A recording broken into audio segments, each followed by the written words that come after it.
Real women. Real talk. Real messy. This is Messy Midlife. Hi, guys. I am so excited that we are finally here. Finally here. I have been pushing you guys and talking about this for at least 2 years. Well, I think it's been Right? 2 or 3 years since we've all been together physically all together in one space. Yeah. Right? So I thought what we could do for this first episode, which we could just introduce ourselves and talk a little bit about why we're even doing this. Okay. Should I start? Sure. Okay. Yeah. So I'm Jen. And I think probably an important place to start is that we all share the same profession, right? So we are all naturopathic doctors. And that's how we know each other, is through being naturopathic doctors. I wanted to start this because I love you both like sisters. I feel like if I'm having something going on in my life, it is substantially better after I talk to you guys about it. That both of you give me insight that it's like it's right next to me, but I can't access it until I talk to you guys about it, right? And so what occurred to me over the last several years is that like at least 30%, probably closer to 50 and sometimes 70% of our conversations end up going to the community that I serve, to my patients, to whoever it is that I'm talking to. And so I realized at some point that there's like legitimate value in what we're talking about that probably more people need to hear or would benefit from hearing than any of us are able to do just on our own. And like the truth of the matter is, like one of the reasons it took us so long is you were ready, but you weren't. And I was ready. We never were on the same page. Yeah. And finally something happened and it was like, okay, yes, we're all ready. And also somehow you magically ended up here, even though you don't live here near us. So like the stars aligned, everything, whatever. And so here we are finally able to do this. So I really wanted to be able to have the impact from the conversation of the three of us, because there's a lot of things that we overlap on and a lot of things that we have differences in, right? That just brings a richness that none of us get on our own and even on our like one-on-one conversations. So that was my motivation. Yes, I'm a naturopathic doctor just like you guys, but I feel like I'm bringing to this the perspective of a person going through it. Because like my area of expertise within naturopathic medicine is not really related to where I'm at in life right now. And so I feel like I come to you guys with so many questions because you both have far more expertise in these things than I do. So I wanted an excuse to talk to two of my best friends on a regular basis. And apparently we need to have something scheduled to share with the world to talk about our personal stuff to make it happen on a regular basis. Because otherwise we just weren't making it happen. Right? Get too busy. So I wanted an excuse to talk to you guys. I recognized that I was already sharing a lot of what we were saying. And so I wanted to be able to hear it in your words, because your words are often so much better than mine. Not and then much better, just different. Different, right? And like somebody's going to hear it better from me versus you. So there was that. And then also like, honestly, guys, I'm going through some stuff. I'm like in like the midlife, all of the things. And I've got so many thoughts about it so frequently. Honestly, I like want to be able to pick your brains about the stuff that I'm going through too. And one final thing, and then I'll stop talking so you guys can talk about yourselves and why you finally said yes. I read a book. I'm a big reader and I love to be able to talk to people about the things that I'm experiencing, the things that I'm thinking, the things I'm reading. And one of those things was the book Burnout by the Nagoski sisters. One of the really strong things that they talk about in that book is the importance of connected knowing. Right. And so even if you guys don't have any answers for me when I come to you with something, even if we solve nothing, we do solve that ability to connect with each other and know what we're going through.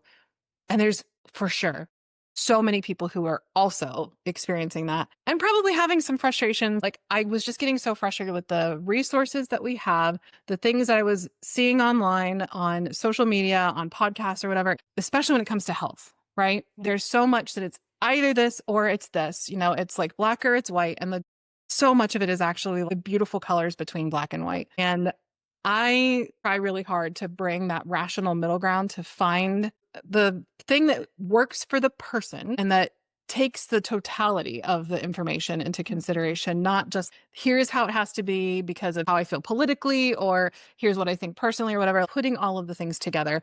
And I just feel like there's some space that needs to be had because honestly, guys, I feel gaslit by the conventional medical system and the naturopathic medical system. I feel like there's gaslighting happening for people all around when it comes to their health, women especially. I've got lots of thoughts about that, but we don't have to get into that now. I'm sure we'll have lots and lots, There's right? lots to talk about. So that's why I wanted to do this. Yeah. So I'm Aliza. And what you said was, I'm not an expert in this period of life myself. Mhm. Well, I am. And it's one of the areas I specialize in. Yeah. And I still navigate my own stuff differently than Mhm. I do for somebody else, right? So a patient comes to me, I can look at it super clearly and say, oh, you've got to do A, B, C, and D. But when it's me, it's totally muddled. So I think that's part of the problem is even talking to patients, they're conversations that not enough people are having. So it kind of hit home one day. I was talking to one of my favorite patients and we were doing a video call and something happened with the dogs. Like I think Fozzie threw up, the foster dog was like running over to eat it. And I was just like stuck where I can't pretend this isn't happening. And it's like, I'm so sorry, hang on. And then as I'm dealing with that, my daughter walks in the door of the office, which she never does. And my patient said, my God, I'm so happy you're just like a normal human being. I think about you as this like perfect person who doesn't deal with all the stuff that I deal with all the time, but you do. And that's who we all are. Like we might be an expert in some area of medicine or really enjoy working in some area of medicine, but we're going through everything on our own too. And I think that people don't understand that enough. So you end up feeling super alone going through this, right? I'm by myself on this island. Nobody really gets it. But that's not true. Like we all get it. We're all going through it, but nobody wants to talk about it. Nobody wants to show the messy. Nobody wants to show the imperfect. Nobody wants to show the reality of trying to navigate even an easy time in life, let alone a really challenging time in life. So for me, that's what drove me to really do this is just making people feel included and making people feel heard and that we're not alone through this. Like we have community. And I think that's where sounds kind of funny saying this when we're talking about a podcast. That's where we're missing our community, right? We're so siloed into being on our computers, being on our phones, and we're really missing that community interaction. Right. So if we can bring that to people that we love and care about too, that start becoming our friends and our family as we do this, that's the ultimate goal, right? For everyone to feel heard and understood. Yeah. Yeah. I very much obviously agree. And it's a deep connection that I feel with this because I too work quite a bit with people in the messy middle, women primarily. And that's obviously where we are. And the process of being in the messy middle. Jenn, you talked about the extremes. And I think that the messiness of this midlife experience can drive people to one extreme or another because it's really uncomfortable to be in the messy middle. And I think that when we think about, midlife crisis, it happens when people have a really hard time being in that middle and navigating it and working through it to get to the place where there's clarity and it's not it's less messy. It's always messy. Life is just messy. But I think that's what really speaks to me because as working with the hormones naturopathically and really my heart is in counseling and psychology. And so that is all about the process. And what I absolutely adore about being with both of you is that we have this container that just we feel very held in it. And that is the type of connection and the type of environment that we need in order to be able to feel safe enough and comfortable enough to tolerate the messy. And to think that one, very selfishly, just like what you said, we get to do that for each other with just life, right? Like this is hard. And every day there are new things that we can touch base on and feel held going through to be able to experience that together and then potentially provide that kind of container through this means to other people going through it as well. So back to the thing that is at the absolute core, the most sacred thing for me is the process of being in this messy midlife with the hope, right? I think us holding the hope for others and for each other, that once we digest whatever that thing, whatever the flavor of the discomfort is that day, right? There is going to be clarity coming from that. There was a time in my life when the world was my oyster, like there were so many things that were exciting, and, any job that came across my desk, I was like, yes, I want to see what that's like. And I want to experience this new thing and learn about myself and learn about the world in that way. And then as we grow and specialize and all of that, that world just gets smaller and smaller, and everything is so structured. There are so many things about it that I am so grateful for, because I adore what I do. And my life is so highly structured, and it just suffocates the creativity, and it suffocates the space that we need at this point in our lives for the reinvention that we're looking for. Yeah. So that's what I love about the conversations that we have, the time that we spend together, and what I want to put out into the world, because I do feel like this midlife is an opportunity to level up our empowerment. Yeah. And I think we have that. I feel like we are 3 very empowered women, and it's next step, next level. And that's going to require some digestion. It's going to require some processing.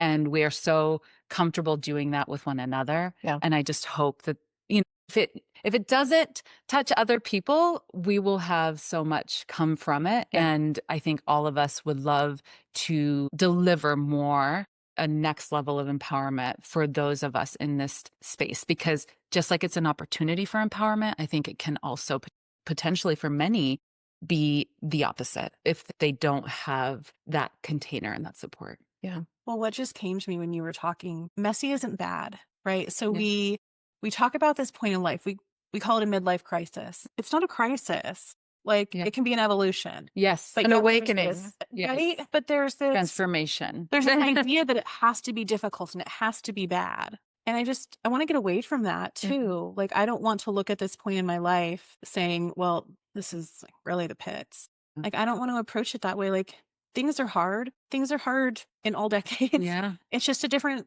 type of hard, but hard doesn't mean bad. Yeah. And so I think what I'd like to help people, and us too, because we get stuck in it just like everyone else does, I'd like to help us get away from the judgment of it, right? Like, this isn't something bad that's happening to us. I think there's a beauty in it of, like, I wouldn't have been this free or this open in my 20s and my 30s.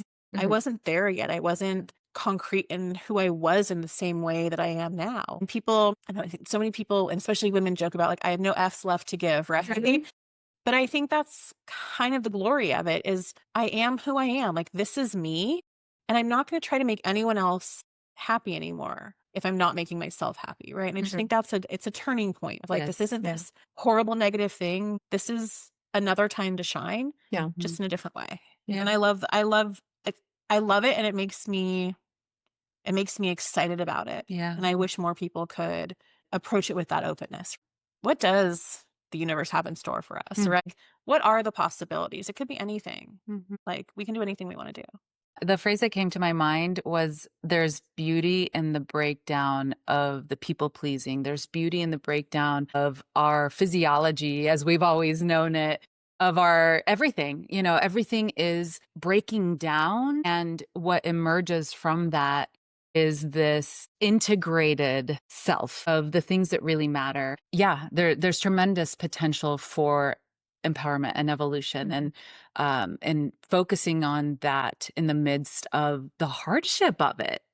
So I think that it would probably be helpful, just because there are going to be some things that we talk about that we do have some expertise in, to share at least a little bit about our credentials, even though, like, we are coming here not necessarily as professionals. It is not allowed. We must take off our professional hat so that we can get to exist in this unstructured, no responsibility, just showing up so that we can On a totally do even playing thing. field. Yes. And at the same time, We know what we're talking about. and so that's the thing. So, like, if I'm coming to you, like, if the thing that's on my mind today is this thing about hormones and what I just read about this thing, I'm going to look at you a lot, and you too, about telling me what you legitimately know from your expertise. Or if I am like, okay, I'm having a trauma response, obviously I'm going to be looking at you, and people would benefit for knowing that, like, you're not just some random person who read a bunch of books, right? True. And so I do think that there's value in at least acknowledging the credentials that we do have and the expertise that we do have for when it comes up. And we're mostly going to be just humans humaning. right? Yeah. Yeah. Right. So, Karen, how about you start this time with what? So Jen and I went to medical school together. Yes, you did. That is where we met. We attended naturopathic school at what used to be Southwest College of Naturopathic Medicine and is now Sonora. Sonora University of Health Sciences. Yeah. Yes, thank you for that. Prior to that, I attended Arizona State University for my master's in counseling and did my residency in dialectical and behavioral or dialectical therapy and mindfulness, and then kind of went out on my own to integrate the effects of the physical on the mental experience. And I love it. Like I said, I wouldn't change anything about it. Yeah. And I'm here as a human being. And you also happen to be an EMDR wizard. True. I can attest to Yeah, that. We right? both called you when we needed it. Yeah. You helped me get I- pregnant because of the trauma that I was experiencing from losses. Yeah. And like you have some special expertise in your practice too, that I do think is beneficial for people to hear. Yeah, that is pretty important. Thank Yep. you for reminding me. So in the last, Thank you for reminding her how amazing she is. Oh, right? yeah. Sometimes we forget, right? Yeah, so I focus on the highly sensitive person, which is about 20% of the population. And I myself am a highly sensitive person, and just the way that we experience the world differently, and whether that be with medication or supplements, energetically, emotionally, trauma, even, everything is just a little bit different for us. And so, healthcare, I'm a huge advocate of that type of healthcare. HSP informed healthcare, because it makes a world of difference. And talk about gaslighting. Oh my gosh, it's a very serious problem for this population. And I love it. And I'm excited to bring that perspective from the fact that I am a highly sensitive person, and you're going to get to see that. And it is a big part of my practice. How about you go next? Okay. Well, I didn't go to school with them. Jen and Nope. I met after, and that's when I met Karen through Jen. Because you guys needed to Oh know my each God, other. we did. so needed Well, to know we- each other. We were Yes. meant to, Yes. right? My focus was really oncology in the beginning. So I finished school and went right into an oncology focused residency and was in a large hospital system. Finished my residency, went into another large hospital system doing only cancer care. So obviously all of the ology is associated with it, right? Like gastro and urology and cardiology and everything that gets impacted by having cancer and going through cancer treatment. And I stepped back a little bit. I did that for a number of years and then decided I want to get back to some non-oncology care too. Still is a really important part of my practice. And it's like really speaks to my heart and working with people as they go through that journey. But I also wanted to have something else too. Kind of started focusing on everything that affected me. Being diagnosed with Crohn's in my 20s, got really into digestive health and autoimmune conditions, then developing arthritis in my 40s, do a lot of musculoskeletal autoimmune stuff now, a lot of women's health and hormones, a lot of men's health and hormones. And while I have patients of all different age ranges, I would say really, women in their 30s, 40s, 50s, 60s. I used to do more fertility. I've kind of moved past that. I've kind of like your patient base moves with you. Yeah. Like kind of follows where I am with my life, because I feel like that's where I can really connect to people and understand them, is because I've gone through it or I'm going through it. And I think that that's what keeps me in it. It's funny. It's like everything that happens to me that I deal with medically, I'll be like, this is so like bizarre. This is so unheard of. Nobody even knows about like this obscure lab value. And then a week later, I have a patient and like, I think we need to run that lab. And I wouldn't have known about it had I not had to look at it for myself. Right. So, going through a melanoma surgery and having an axillary lymph node dissection, which, all of my patients that have breast cancer have to go through. And I'm like, okay, actually, so this is how this works. And it just gives you a different level of understanding with some of those things. You also happen to be really good at helping people with gut health stuff. Yeah, I do a lot of that. Well, dealt with it myself, still dealing with it, but for so many years, Right. So any type of like Crohn's, colitis, celiac.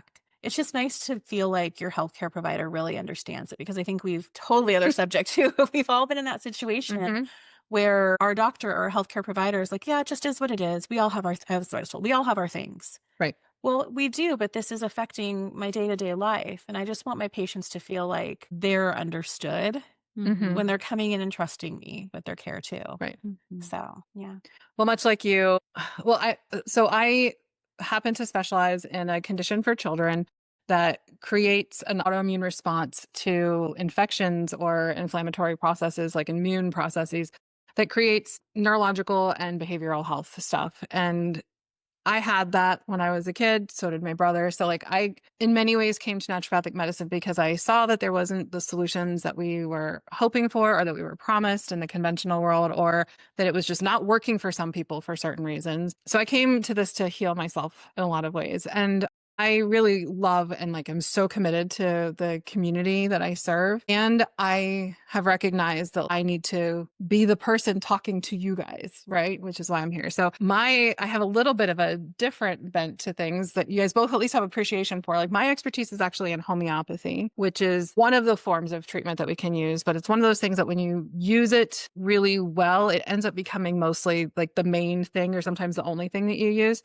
So I have a tendency to be like a less is more person, both from the perspective of homeopathy and just like my own personal, like the way things work for me. So I get to come here as a person living it along with you guys. But in case it ever comes up, I happen to be pretty good at homeopathy. I happen to be pretty good at addressing pans and pandas. And that's really about it for me. I think you're way underselling the homeopathic piece and you generally, but the process of finding a remedy is so deeply convoluted and your ability to hold all of those layers and to tease them apart and make sense of them is, I think, one of your greatest talents. And you deliver that in our friendship really, really well.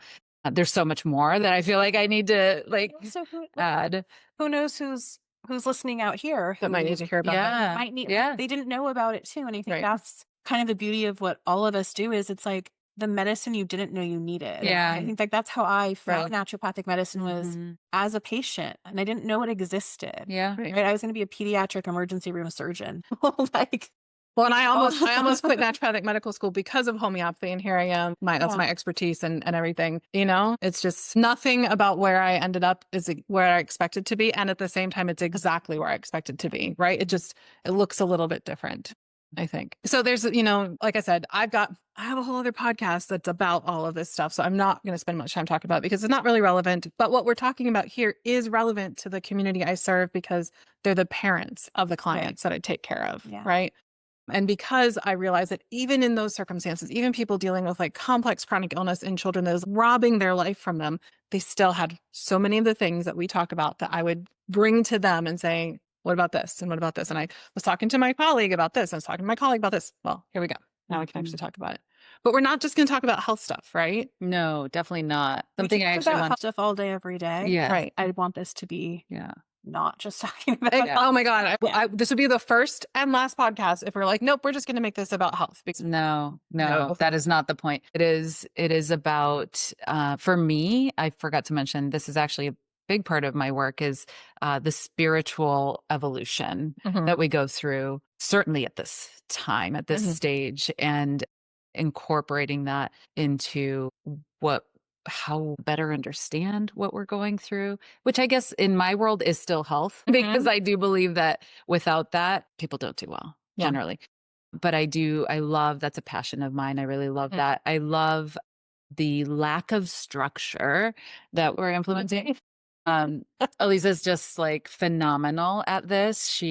But she's the most organized of us, which is the most ridiculous thing. She's the most organized, but she is helping us not try to be something we're not. Yes. Well, but it's like not controlling it, right? I think it's something where that's my favorite word is not controlling. Yeah. Look, in every conversation that we've had when we're just on a Zoom chatting, right? If we tried to say, we're going to talk about this, it would never happen. It would feel forced. It wouldn't be what's coming truly from us. And that's like the beauty of this is it's just like what's happening organically and what we're feeling. And I don't want to have to think about what I'm going to talk about because then it's not real and it's not authentic and it's not what I'm actually thinking about. Right. So, and I love that you hold that for us. We're all very committed to it, but you protect it. And I really appreciate that because I find it incredibly liberating every time. And you have to do it frequently. Every time you say, no, just relax, just be, don't prepare.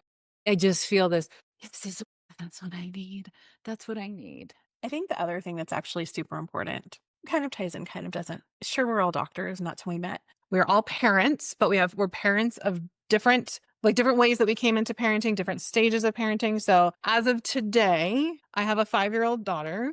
I have an 11-year-old son. I have a 13-year-old daughter. You're single parenting. I'm single parenting now. I would like to introduce the phrase solo parenting. Yes. Solo parenting. I'm also just parenting. Yeah. Just Just parenting. Yeah. But I think it's helpful. I think it is helpful because that is an additional layer, right, to what you're going through. Right. Yeah.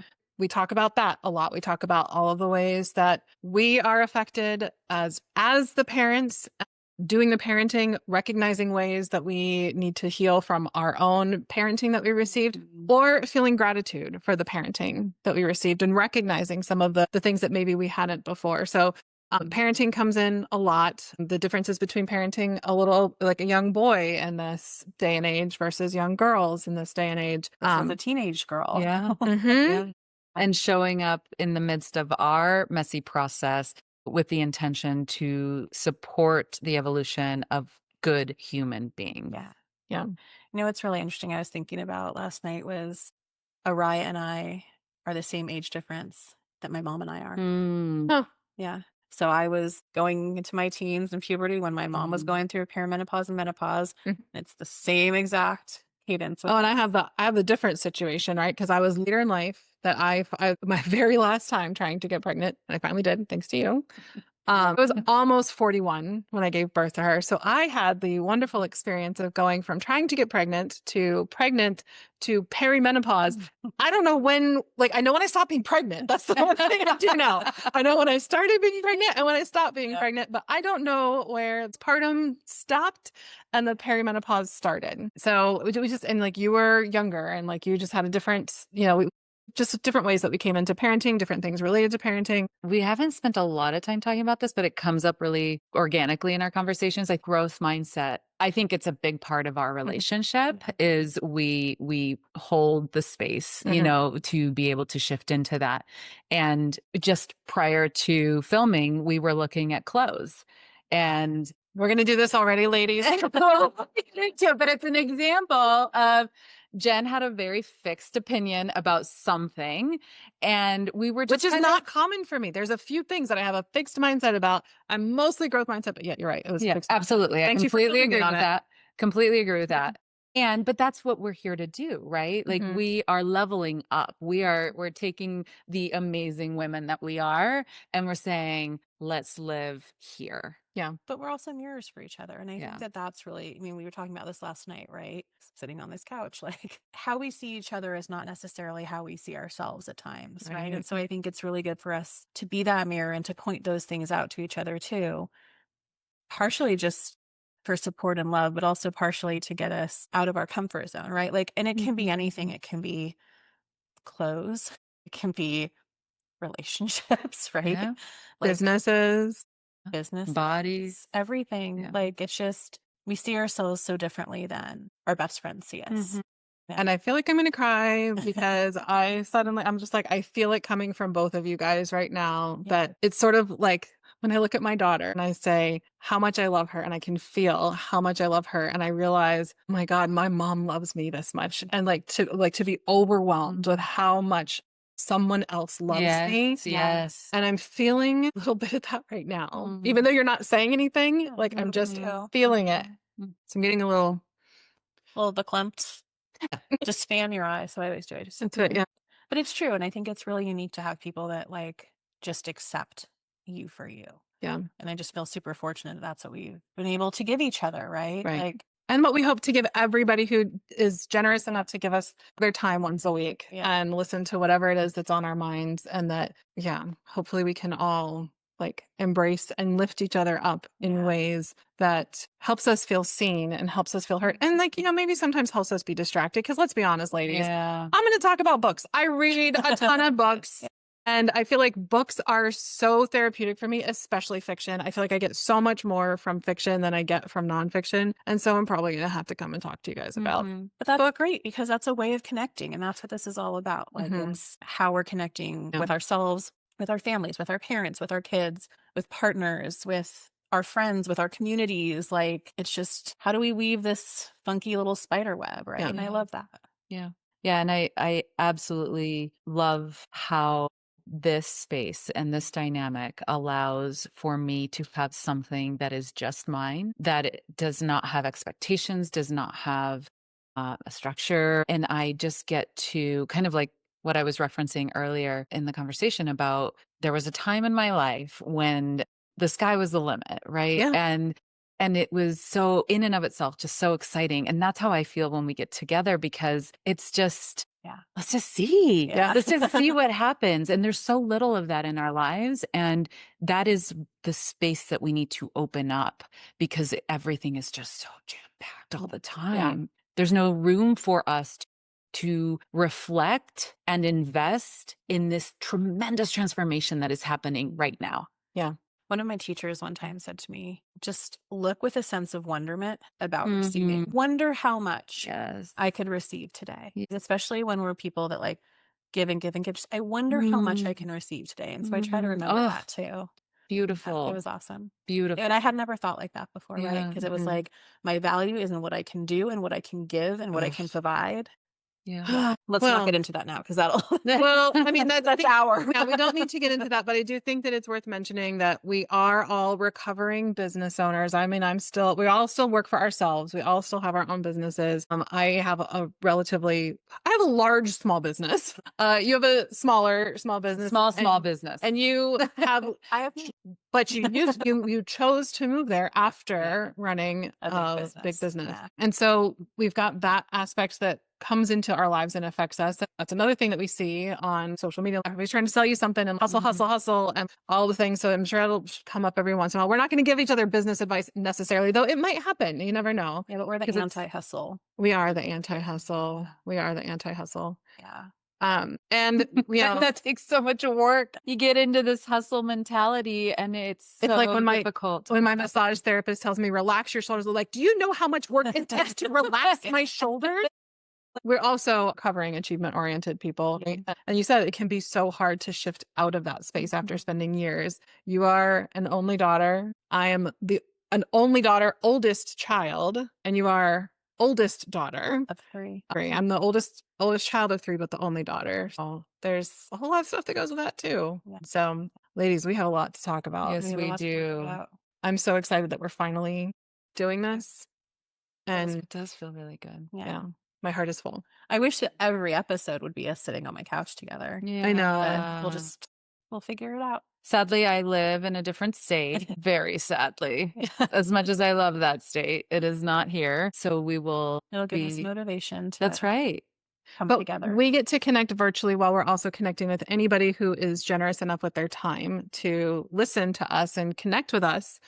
Because we do want to go beyond just people listening, right? We want this to be a way that we can connect with people and talk about the things that are affecting us and that are affecting people like us.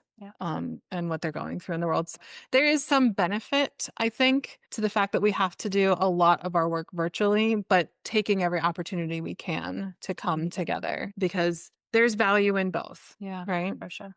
Yeah. I feel the need to just emphasize how therapeutic this is for me and how that is our hope. That it is therapeutic, that it extends into the world in a way that brings light and clarity and healing, and not like we are the healers, but just at all of us doing this together, I think is really important, because I feel like that is every possible topic. Because here I am thinking, oh my gosh, I want to talk about all the things that we've talked about being issues, but it's not about those issues. It is about finding the sense of ease around those really difficult topics and doing it together. Yeah. All right. I think that's a good note to end on. Yeah, I agree. All right. Thank you. Thank you. See you next time. If our messy is your kind of messy, we'd love for you to rate, review, and follow or subscribe wherever you get your podcasts. We'd also love to know what's on your mind. If you were to join us, what would we be talking about? Email us at messymidlifepodcast@gmail.com or message us on Instagram or TikTok.